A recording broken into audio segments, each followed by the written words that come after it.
ভৈরব নদটি মাথাভাঙা পুরাতন ভৈরবের শাখা নদী। যশোরের চৌগাছার তাহিরপুরে উৎপন্ন হয়ে যশোর ও খুলনা দিয়ে প্রবাহিত হয়ে রূপসায় গিয়ে মিশেছে। চুয়াডাঙ্গার দামুড়হুদা হতে যশোরের তাহিরপুর পর্যন্ত ৩৩ কিলোমিটার দীর্ঘ সেই মাথাভাঙা নদীটি আজ দখলে দূষণে ভরা। ফলে ভৈরব নদীর উৎস প্রবাহই গেছে বন্ধ হয়ে। যশোরবাসীর দীর্ঘদিনের দাবি ছিল নদটিকে বাঁচানো। প্রধানমন্ত্রী শেখ হাসিনার প্রতিশ্রুতিও মেলে। পানি সম্পদ মন্ত্রণালয় নেয় প্রকল্প। এখন তা বাস্তবায়ন করছে পানি উন্নয়ন বোর্ড। খুলনা, যশোর ও চুয়াডাঙ্গার ৭টি উপজেলায় চলছে খনন কাজ। ২০২১ সালের ৩০ জুনের মধ্যে প্রকল্পের কাজ শেষ হওয়ার কথা। সফল সমাপ্তি হলে দেশের দক্ষিণ পশ্চিমাঞ্চলে টেকসই ও সমন্বিত নদী ব্যবস্থাপনা, পানি নিষ্কাশন ব্যবস্থার উন্নয়ন এবং ফসল ও মাছ চাষে বড় ধরনের সুফল মিলবে।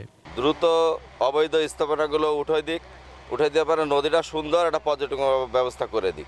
ব্যারিকেড দিয়ে মাছ চাষ করে যাতে মাছ চাষটা না হয়, এটা আমাদের সরকারি প্রতি অনুরোধ। প্রকল্প ব্যয় ২৭২ কোটি টাকা। তবে নদের দুপাশে অবৈধ স্থাপনা নদী খননের ক্ষেত্রে বাধা। এছাড়া ভূমি রেকর্ড অধিদপ্তর যশোর শহর অঞ্চলের সিএস রেকর্ড প্রশ্নবিদ্ধভাবে সংকীর্ণ করায় খনন কাজ চ্যালেঞ্জের মুখে পড়েছে বলে জানান জেলা পানি উন্নয়ন বোর্ডের নির্বাহী প্রকৌশলী স্বয়ং। ভূমি জরিপ অধিদপ্তর কর্তৃক কিংবা অন্য কোনোভাবে যদি নদীর যে খাস অবস্থান আছে সেটি নদীর পানি প্রবাহ এবং ফ্লাড প্লেনে পানি রাখার স্বার্থে যদি আরও বেশি করে অধিগ্রহণ করে নেওয়া যায়, তাহলে নদীর স্বাভাবিক যে প্রবাহটা সেটি বাধাহীনভাবে থাকবে। কোনো প্রভাবশালী মহলের ইশারায় যাতে বন্ধ না হয় নদ রক্ষার কাজ, সে প্রত্যাশা জনমানুষের।